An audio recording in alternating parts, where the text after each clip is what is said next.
Vous le savez, je ne suis militant d'aucun parti politique. Dans quelques jours, je serai confronté, comme vous, à l'élection présidentielle. Comme vous, j'aime mon pays. Et si j'ai décidé aujourd'hui de vous dire 2 ou 3 choses sur Raymond Barre, c'est que j'ai observé depuis quelques semaines le débat politique. J'y vois beaucoup de politiciens, de mauvais acteurs pour la plupart. J'entends beaucoup de promesses, mais je n'ai trouvé qu'un homme vrai, qui ne fait pas de concessions au look, qui ne promet pas la semaine des 4 jeudis, ne tente pas d'hypnotiser ses compatriotes. Cet homme, c'est Raymond Barre. Un homme vrai, et j'en suis sûr, un homme d'État, comme pouvait l'être le général de Gaulle. Je voyage beaucoup. Je sais que l'avenir sera difficile pour mon pays. La Chine, le Japon, les États-Unis et encore plus près l'Allemagne et l'Italie sont devenus très forts pour nous. On a besoin d'un leader solide, énergique, un homme comme Raymond Barre, qui est respecté et écouté partout à l'étranger. On dit souvent de tel ou tel candidat depuis quelques jours, c'est un bon candidat. Il fait une jolie campagne. Mais ce qu'il faut à notre pays, je crois, ce n'est pas un champion de campagne électorale.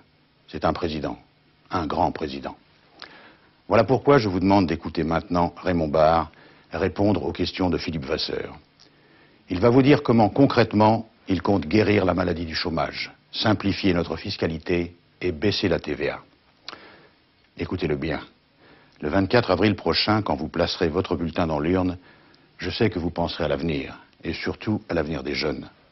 Mais en votant pour Raymond Barre, une chose est sûre, vous penserez d'abord à l'avenir de la France. Philippe Vasseur, c'est à vous. Monsieur Raymond Barre, pour l'élection présidentielle, nous devons penser à l'avenir. Et il y a une question aujourd'hui que se posent les Français sur leur avenir. Si nous ne devons en retenir qu'une seule, c'est celle-là, le chômage. Certainement. Et en même temps que nous pensons à l'avenir, nous devons considérer une mesure immédiate. C'est celle qui doit être prise en faveur des fins de droit, en faveur de toutes ces personnes qui, aujourd'hui, ne disposent plus des ressources nécessaires pour survivre. J'ai, en février 1981, créé l'allocation de fin de droit. Il y en avait 15 000. Aujourd'hui, il y en a 600 000.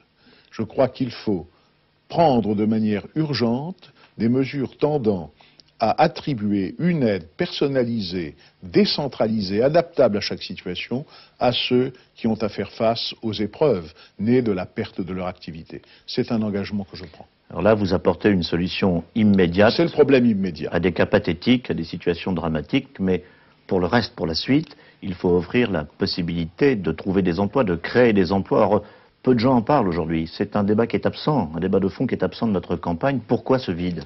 C'est vrai. On entend les gens dire les gouvernements de droite ont échoué avant 81. Après 81, les gouvernements de gauche ont échoué. Aujourd'hui, nous n'avons qu'à nous satisfaire du traitement social du chômage, les petits boulots, les TUC, les autres formules d'emploi précaires. Nous allons vivoter comme cela. Je crois que nous ne devons pas nous résigner. Le chômage n'est pas une fatalité. Le chômage est lié à un certain nombre de causes internationales et nationales, mais ce n'est pas une fatalité à condition que l'on fasse la politique qui convient. Oui, mais M. Barre, vous avez été, comme on dit, aux affaires, vous avez été Premier ministre pendant 5 ans, et de votre temps, il faut le reconnaître, la situation n'était quand même pas tout à fait rose. Je ne le nie pas, je ne le nie pas. Le nombre des demandeurs d'emploi a doublé de 1976 à 1981. Mais j'avais à faire face à 2 chocs pétroliers.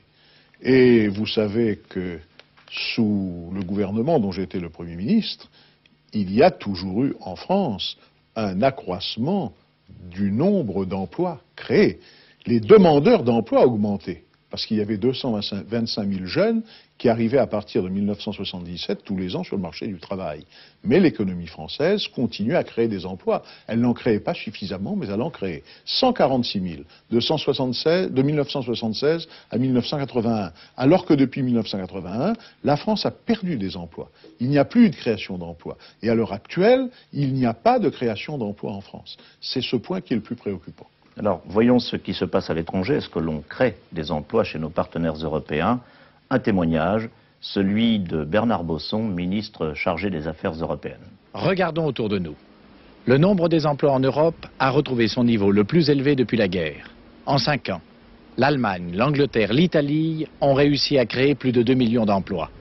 Quelle différence avec notre pays? La comparaison permet de mesurer réellement les conséquences des années Mitterrand. Comme ministre chargé des affaires européennes, j'observe ce qui se fait ailleurs. Partout, il y a priorité à la formation des hommes, à l'investissement, au dialogue social. Alors il y a un contraste. Pourquoi ne fait-on pas en France ce qu'on réussit ailleurs en Europe? Eh bien, on n'a pas fait les politiques nécessaires. Et vous avez entendu le ministre Bosson qui vient d'insister sur deux idées essentielles. D'une part, la formation des hommes, d'autre part, la compétitivité des entreprises. Alors la formation des hommes, d'abord, et à nouveau, je vous propose d'écouter deux témoignages. Le témoignage d'une jeune et le témoignage d'un chef d'entreprise ensuite. Formation de secrétaire de direction, j'ai passé un BTS bilingue. Je n'ai pas mis longtemps pour trouver du travail, nous en 10 minutes c'était fait. Le diplôme a été très très important pour trouver du travail, c'était déterminant. Nous avons toujours les mêmes problèmes, c'est le problème de main-d'œuvre. Nous n'avons jamais trouvé jusqu'à aujourd'hui de la main-d'œuvre qualifiée ou non qualifiée. Je n'arrive pas à comprendre. On m'annonce qu'il y a 3 millions de chômeurs. Et jusqu'à présent, je n'avais pas réussi à avoir un seul ouvrier. Alors, une jeune qui trouve du travail très facilement, un chef d'entreprise qui ne parvient pas à recruter, la formation, c'est une des clés du système. Et on tire de ces deux interventions le contenu de la politique à mener. Il faut une grande politique de la formation professionnelle liée à l'éducation. Qu'est-ce que cela signifie? En premier lieu, développer l'apprentissage. 200 000 apprentis en France, 1 million d'apprentis en Allemagne fédérale. Il faut doubler le nombre des apprentis sur les 5 ans à venir. 200 000 à 400 000, peut-être 500 000 apprentis. C'est un effort à accomplir. Deuxièmement, il faut qu'il y ait une cogestion du système de formation professionnelle par l'État et par les entreprises. Le rôle des entreprises est décisif en la matière. Troisièmement, il faut des incitations, comme le crédit d'impôt formation ou l'épargne formation, de manière à permettre aux entreprises et aux particuliers de disposer des ressources nécessaires pour la formation. Voilà, je crois, les éléments de base d'une politique de la formation. Alors une fois que l'on a des jeunes bien formés, il faut qu'ils trouvent des emplois. Et pour cela, il faut qu'il y ait des emplois dans les entreprises, que l'on crée des entreprises, qu'on les développe, qu'on les transmette. Alors à ce sujet, vous avez réuni plus de 5000 chefs d'entreprise au mois de décembre dernier. C'était une grande opération, on n'avait jamais fait ça. Je souhaite aujourd'hui que nous puissions résumer ce que pensent les chefs d'entreprise à travers ces 3 témoignages. Nous avons investi dans l'innovation et les produits nouveaux, et pour la première fois depuis le début de la crise, dans un outil de production entièrement nouveau et révolutionnaire. Si vous n'innovez pas, vous reculez. Et pour vendre et satisfaire des clients, il faut constamment sortir des produits nouveaux. Aujourd'hui, il faut créer des emplois et seule l'entreprise est capable de créer des emplois. Nous avons les hommes, les chercheurs, les créateurs. Mais nous devons récupérer le marché intérieur et extérieur et pour cela, devenir compétitifs par rapport à nos voisins allemands, italiens et anglais. Il faut une grande réforme fiscale, un soutien à l'investissement matériel, immatériel et surtout, faisons confiance aux chefs d'entreprise. La création d'entreprises, voilà le véritable traitement économique du chômage. Un emploi sur 2 nouvellement créé est le résultat de la création d'une entreprise nouvelle. Et je crois qu'aujourd'hui, ceci correspond à une profonde aspiration des Français, une transformation culturelle de notre pays, puisque plus de 5 millions de Français souhaitent créer leur entreprise et que 700 000 d'entre eux ont un projet précis de création d'entreprise à moins d'1 an. Voilà pourquoi, je crois, il faut vraiment mettre le paquet, oui, le paquet sur la création d'entreprise. Alors, Monsieur Barre, on met le paquet sur l'entreprise? Oui, vous avez évoqué ce colloque Réelle Entreprise. C'est en discutant avec les chefs d'entreprise que je suis arrivé à définir les grands axes d'une politique pour l'entreprise. D'abord, la création d'entreprises. Simplifier les formalités et donner des avantages fiscaux à ceux qui créent des entreprises. Exonération de l'impôt sur les sociétés pendant 5 ans. Deuxièmement, il y a une aide à apporter aux entreprises existantes pour qu'elles se développent. Alors, qu'est-ce qui est indispensable? Les charges, d'abord. Il faut stabiliser les charges et progressivement les réduire. Voilà pourquoi je considère qu'il faut réformer la taxe professionnelle, et je souhaiterais le faire avant la fin de 1988. Plafonner la taxe professionnelle à 3% de la valeur ajoutée et modifier les mécanismes de la taxe professionnelle de manière à ne pas pénaliser les entreprises qui embauchent et les entreprises qui investissent. Voilà pour les charges. Ensuite, il faut inciter les entreprises à investir, à faire de la recherche, à développer leur réseau de distribution à l'étranger. Le triptyque, c'est formation, investissement, recherche, innovation. C'est comme cela que nous pourrons donner à nos entreprises la compétitivité. Et enfin, il y a la transmission des entreprises. Nos chefs d'entreprise vieillissent.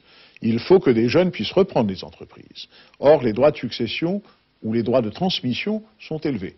Il faut donc aménager ces droits pour permettre à nos jeunes de reprendre des entreprises. Et pour cela, il faut apporter certaines modifications juridiques ou fiscales. Et par exemple, en ligne directe, pourquoi ne pas exonérer de droits de succession l'héritier qui reprend l'entreprise et qui garde l'entreprise dans son patrimoine? Autrement dit, les impôts aujourd'hui, ça ne va pas. Remarquez, c'est ce que pensent les Français. Je vous propose de les écouter, d'écouter les témoignages qui vont vous montrer qu'en matière fiscale, il y a à faire. De la concurrence de nos voisins, notamment de la Belgique, parce qu'il y a une différence importante de tarification.